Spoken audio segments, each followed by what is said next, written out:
special session is on sustainable practices in real estate, construction and infrastructure. And this session is also being spearheaded by none other than Ajit Pai, Chairman, Delhi Urban Art Commission. And along with him, we also have our two esteemed panelists who will be joining us in a short while. While they come on board, I'm going to once again urge you to keep your thoughts coming using the hashtag PlanetBuddy and hashtag Rise to Revive.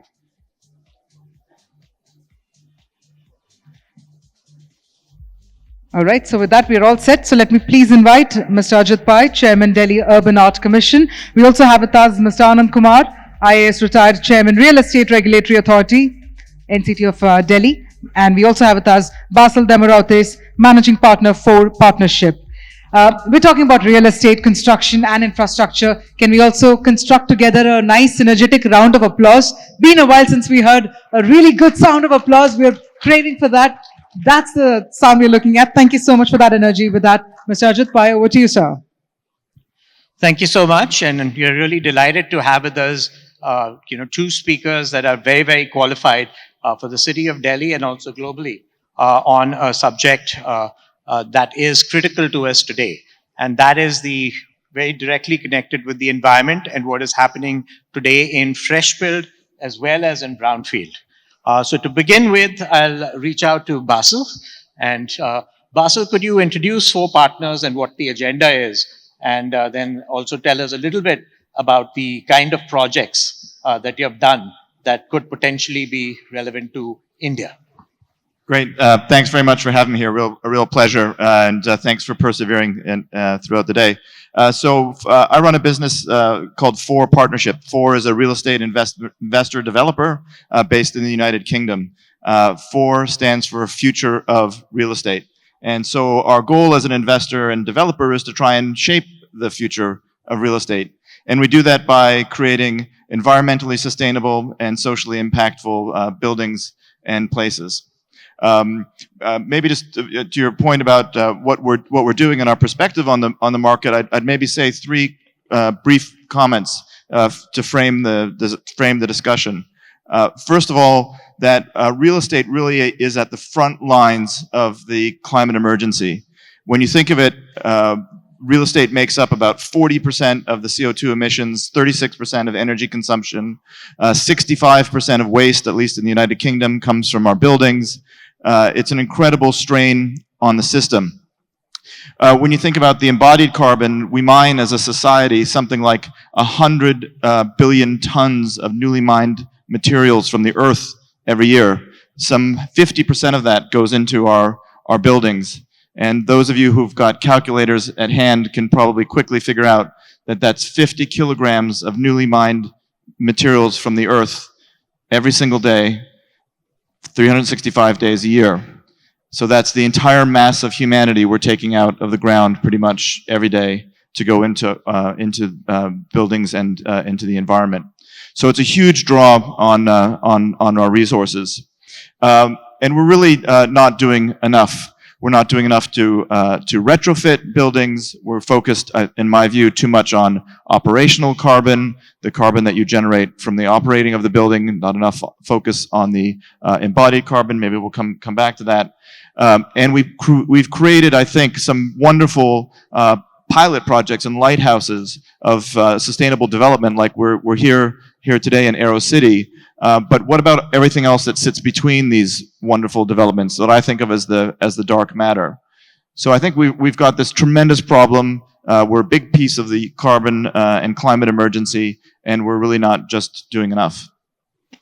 Thank you for that, Basil. And moving over to Mr. Kumar, what we've seen right now recently since RERA has come around is that the regulatory aspects of new development have increased. But could you tell us how relevant the environment is in today's new build, in projects that are coming to you that you're looking at right now? And how do you see that evolving as you go forward?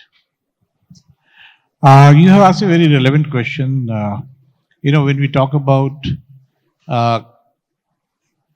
building the real estate, we must start looking at sustainability from the very beginning. That is when you develop the master plan for our city, when we approve the layout plan for an area, and when we also sanction the building plans for a project.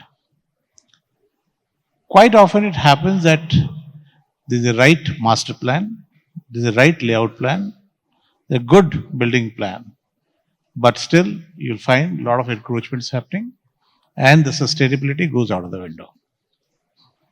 So we should not only plan cities, areas and projects on sustainable basis, but also protect them and they should remain sustainable. So this is my opening statement. Now having come to, let's touch first the master plan. When we do the master plan and when we plan that how much residential area would be there, how much commercial area there, how much office space would be there. So we must see that what is the carrying capacity of each place and what kind of requirement would be for that particular area. You'll find in some places there are a whole lot of residential projects have come, but there are no office spaces. There are places where there are a whole lot of commercial spaces, but there are no other supplementary infrastructure. People would have to travel long way. Now, when we plan cities, when we plan projects, we must see that the people should not travel at much of distance, and they should try to find their avenues of work at a nearby place, like what's happening in Gurgaon. So this is at the time of the master plan.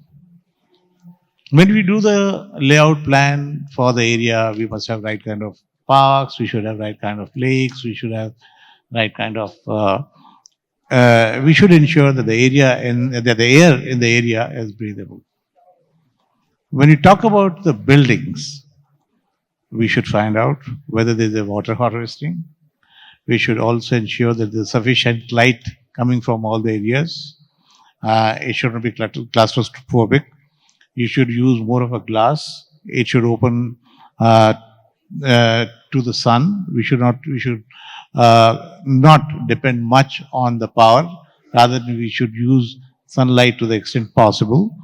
We should also try to use the parking spaces for the solar energy, or we can harvest solar power on the rooftops. We should also try to reduce the carbon footprints while utilizing various kinds of material which we use in the real estate projects. Actually, today there is a rat race that they should try. Everybody wants to give luxury, super luxury, and unnecessarily the prices are going up. Can't we have a minimalistic way of living? And if we have a minimalistic way of living, and which in my opinion we should all adopt, then not only the cost of real estate would come down, but also the carbon footprint would come down. So these are my initial remarks. Thank you very much. Wonderful. So on that note, Basil, I think what we got from Mr. Kumar is that people are willing to pay for luxury, but they may not be willing to pay for energy efficiency to the same extent. When you look at your business model and the kind of success that you've had, you've talked about concepts like embodied energy. Does the market really care about that embodied energy, or are we completely dependent on state-led government intervention to ensure that your projects are profitable? Yeah, I mean, let's be clear and direct. Like some of the other speakers up here earlier, we're doing this because we think it is profitable, more profitable, and actually we know from our decade plus of experience doing only green buildings in our portfolio that it is profitable. Because if it's not small s sustainable, financially sustainable, there's no way we can tackle the big S sustainable problem. I think our observation is that within the residential space, I think you're right. I think people pay for luxury and are probably less aware and alive to the fact that actually maybe their energy bills might be lower by doing something sustainable.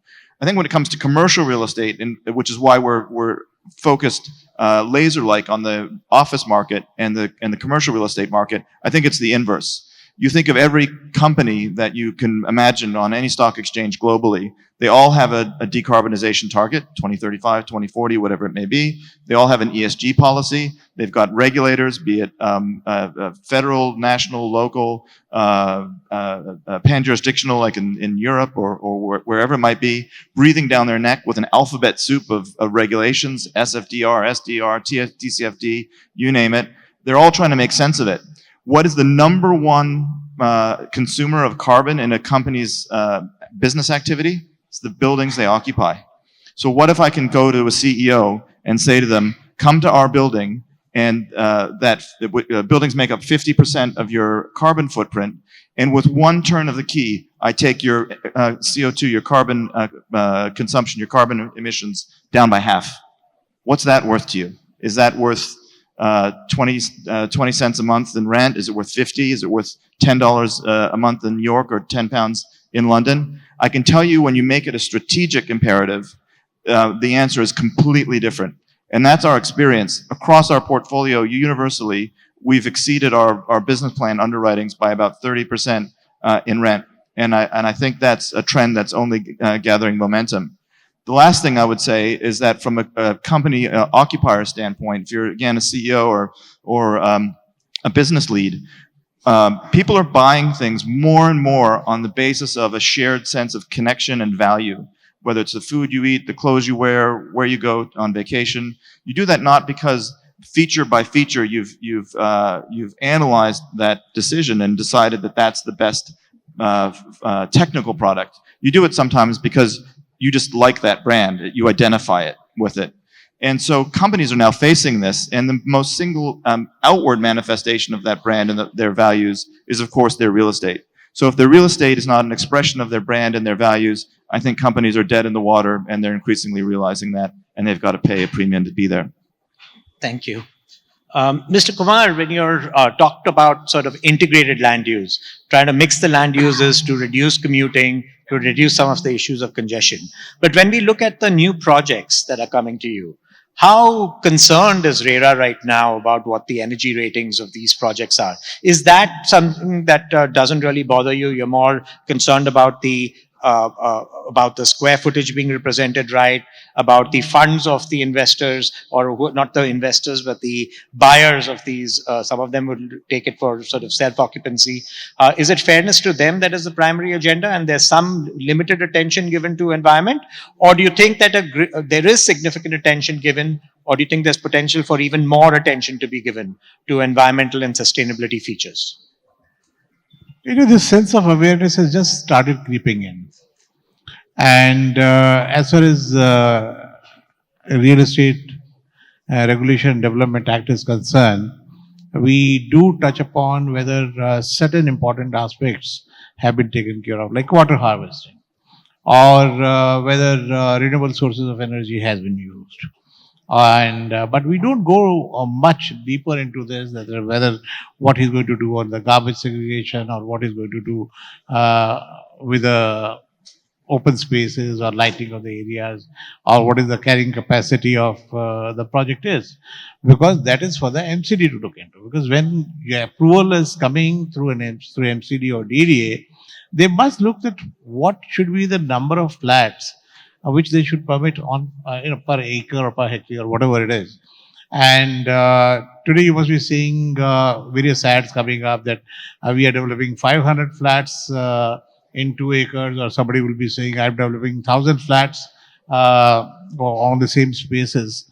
So I think we should, and as I said earlier, we must look into the sustainability aspect right from the master plan to layout plan, from master plan to layout plan to the sanctioning of building plans. So this sense is creeping on, but it is not in our mandate to see whether the building is sustainable or not. But yes, we will definitely look into this. We definitely guide people that they must have renewable energy, they must have water harvesting, they must have enough and more open spaces, and that's it. Got it. Thank you. Basil, you talked about a focus primarily on brownfield rather than greenfield. And in this country, with the large population, of course, the housing stock is not necessarily up to the right quality. But even when you go around the world, you'll find that housing stock, there are a few buildings that might be 100 years old, but the vast majority is recent, and a large part of the stock, when not just housing, but even office buildings, is not really up to spec, not really something you want to preserve. So in that trade-off, since brownfield is your primary focus, one, do you go in for the asset light model itself, or you also go in for only pure purchase and refurbishment, etc.? And in the brownfield, how big do you think that this brownfield opportunity really is, even while considering embodied carbon, to do with the remaining life of the buildings that you go into? Yeah, we have been focused mostly on brownfield retrofits, and that's going to continue to be our focus. I think embodied carbon, we need to recognize the cost of that, and that has a carbon cost associated with it. So we think that's important. We think that's relevant. But even as I've been touring around Delhi the last few days, even the exemplar properties that have been built over the last decade, 15 years, they're not fit for purpose. And when you think of the international occupier, I always have in my mind 70 million square feet of real estate absorption a year by some estimates. 40% of that is from U.S. companies, another 15% from European companies. Compared to the real estate that they're occupying elsewhere, it's really not fit for purpose. There isn't a sustainable infrastructure, a sustainable office building that I've seen in the same way that we developed them in Western Europe. So I do think that we need to go back and we need to look at buildings that have been done in the last 20 years and sensitively, cost effectively retrofit them and relook at them. And we've done heritage buildings in the UK and elsewhere that have been 150 years old. Concrete gets stronger with age, not weaker. And so I think we need to look at cultural heritage, carbon, economics, ultimately with a more unified lens. Right. So, Mr. Kumar, I think Basil brought up the different kind of trends that are happening within residential real estate and commercial real estate. And RERA's focus recently has been primarily on the residential side. Is the commercial side something that is working very differently from the way regulators look at it, given their different purpose, given the fact that their usage is also different and the incentives of the occupier are very different from a residential perspective? Yes, and I'm happy to share that the people who are engaged in making commercial projects, they are becoming far more sensitive towards the environmental sustainability than people who are making residential projects. Because in commercial spaces, what they try to do is they try to use maximum of the sunlight. They try to use maximum of the open spaces for making the greenery thing, because they want to make their project attractive. And they would also like to have energy efficient equipments, energy efficient bulbs. They want to save on energy. They want to have water harvesting in the proper way. They would have water recycling, and if you see the designs, they are improving by the day. And I'm not saying that in the residential project this is not happening. It is happening now. And recently there is a project which is almost four side open. They have put lefts in between, and rest of the sides are open. And the maximum area which is maximum wall area which is there is covered with the glasses. Because if you have the glasses, you can cover with the curtain when you don't require it. Otherwise, it's well lit. You don't require light during the daytime. So I'm very happy the trend setting in. It is more so in commercial, but is now happening in residential also. And I think we should welcome it. Not only this, now is a high time that we should start creating awareness among the builders. We should start creating awareness in the allottees about the need of sustainability. Because once the allottees want sustainable projects, the builders would be forced to make sustainable projects. Because then they won't be looking at the money they are making. Got it. Basil, when I look at the numbers that you threw out, a large part of the attraction of the market was buildings built within the last 20 years. You talked about a lot of the occupants being American and European or foreign. But when you look at the prospects, I'm not sure whether they're already active in India, but you've probably been engaging with business prospects over here. How much capital do you think you could be deploying in a country like India over the next 3 to 5 years?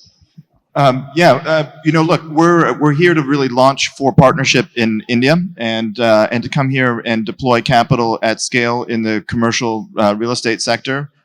We think the opportunity is frankly it's tremendous, and we think that over the next years, decade, we could really be funding hundreds of commercial buildings.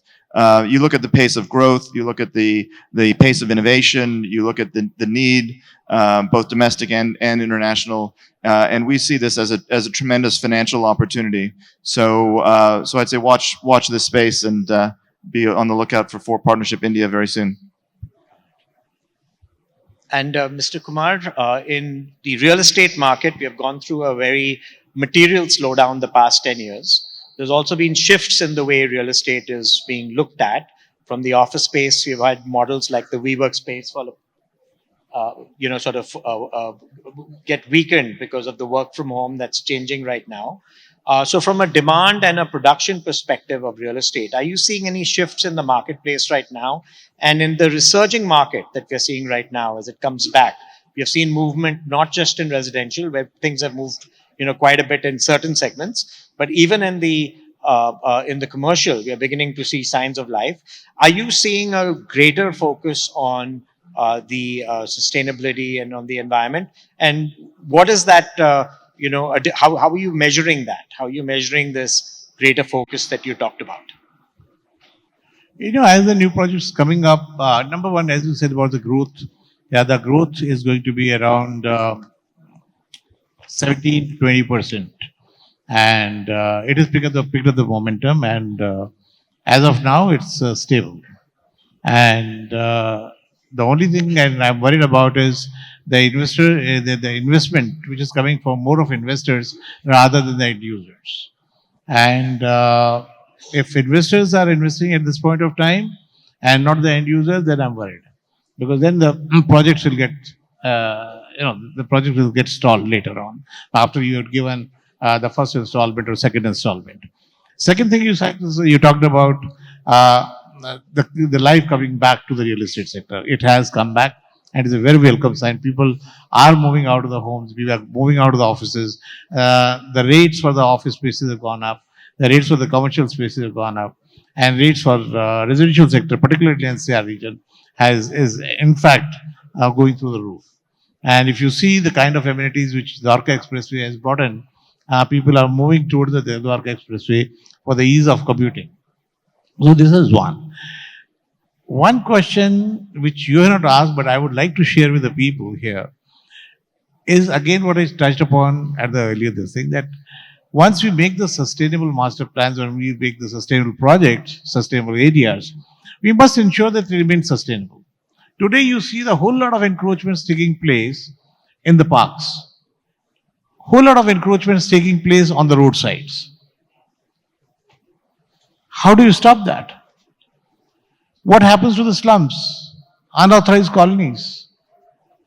Shouldn't we nip this kind of development in the bud? Unless we do that, the whole exercise of sustainability goes down the drain. So we should not only look up to the planned development, we should also look at how unplanned development is taking place in a city, and we must restrict that. Absolutely.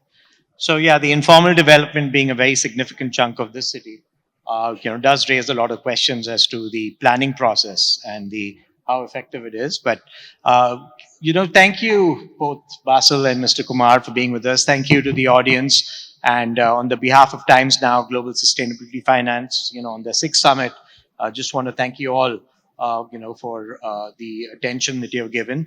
I don't think there's time for any Q&A, even if there were. But I think both Basil and Mr. Kumar will be around for you to catch them at cocktails soon after. So thank you. Thank you.